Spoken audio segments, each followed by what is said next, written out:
Hello, I'm Seba, and today I'm here to tell you about beaches and coastal dunes.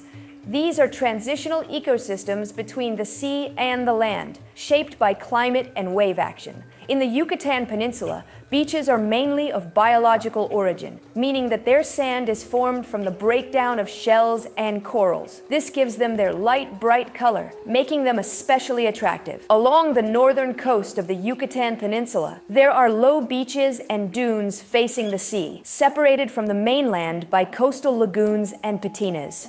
Beaches vary depending on the impact of the waves. Dissipative beaches are wide, with fine sand, gentle slopes, and mild wave action.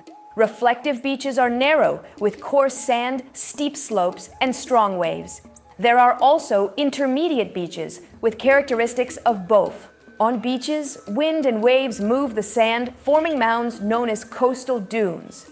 Dunes are classified as embryonic, primary, secondary, or tertiary, from the sea inward. The embryonic and primary dunes, closest to the sea, are the most dynamic and most affected by wind and waves. Secondary and tertiary dunes, found farther inland, are usually stabilized by shrubs, bushes, and trees. They have lower salinity, less wind exposure, and more organic matter. Despite covering only 0.04% of Mexico's surface, the diverse vegetation of coastal dunes, featuring many microclimates, contains about 10% of the nation's flora. These Psamophilous plants, meaning friends of the sand, thrive with sand movement and are highly resistant to salinity, nutrient scarcity, sea breeze, radiation, and high temperatures. Many have thick, waxy leaves that help them tolerate salt and the lack of fresh water. Beaches and coastal dunes are also home to a great variety of animals, from pollinating insects to vertebrates such as birds, mammals,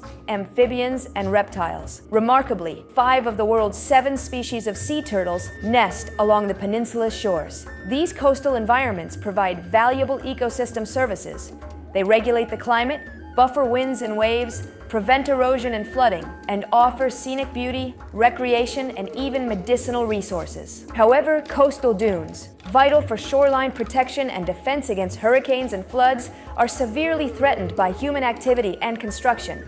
Nearly 50% of the dunes have already been transformed. For example, jetties cause sand accumulation on one side and erosion on the other. Building homes and hotels in tourist areas removes dunes and leads to beach loss. Another challenge is sargassum, which affects the peninsula's coast. Its overgrowth blocks sunlight, killing seagrass beds. In 2023, sargassum cleanup costs reached about $1.5 million USD per square kilometer of beach per year. Fortunately, we can still restore beaches and dunes. In less degraded ecosystems, passive restoration, removing the causes of degradation and protecting the area may be enough. In more degraded areas, active restoration is required, involving sediment recovery, reforestation, and site maintenance. Multidisciplinary collaboration is essential for monitoring and ensuring the success of these projects.